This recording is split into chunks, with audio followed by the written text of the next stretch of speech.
everybody. So today I will be reading Curious George Takes a Train by Margret and H.A. Rays. This is George. He was a good little monkey and always very curious. This morning George and the man with the yellow hat were at the train station. They were taking a trip to their country with their friend, Mrs. Needleman, but first they had to get tickets. Inside the station, everyone was in a hurry. People rushed to buy newspapers to read and treats to eat. Then they rushed to catch their trains. But one little boy with a brand new toy engine was not in a hurry, nor was the small crowd next to him. They were just standing in one spot, looking up. George looked up, too. A trainmaster was moving numbers and letters on a big sign. Soon the trainmaster was called away, but his job did not look finished. George was curious. Could he help? George climbed up in a flash. Then, just like the trainmaster, he picked a letter off the sign and put it in a different place. Next, he took the number 9 and put it near a 2. George moved more letters and more numbers. He was glad to be such a big help. There's a bag.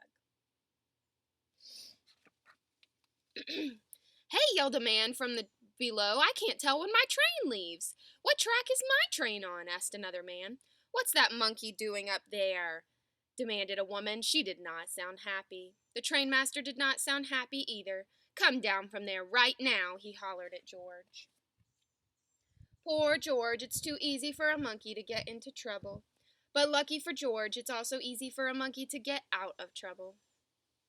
Goodness, this bug is right just in my face.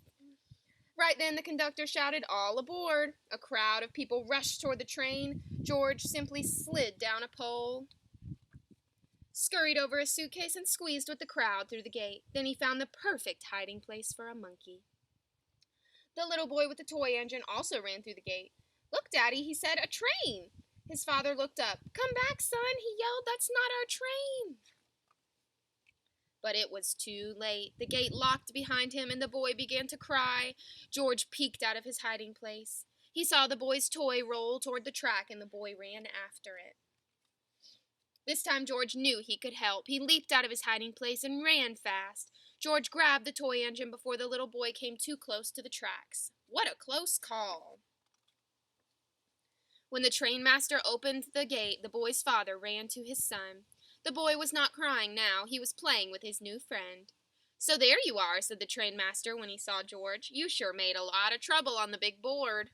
"Please don't be upset with him," said the boy's father. "He saved my son." The people on the platform agreed. They had seen what happened, and they clapped and cheered. George was a hero.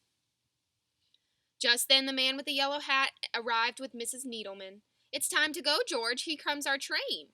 "This is our train, too," the father said. The little boy was excited. "Can George ride with us?" he asked. That sounded like a good idea to everyone, so the trainmaster asked the conductor to find them a special seat.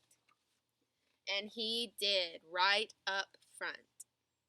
So he got to ride up there with the conductor. And that is the end. That was Curious George Takes a Train by Margret and H.A. Rays.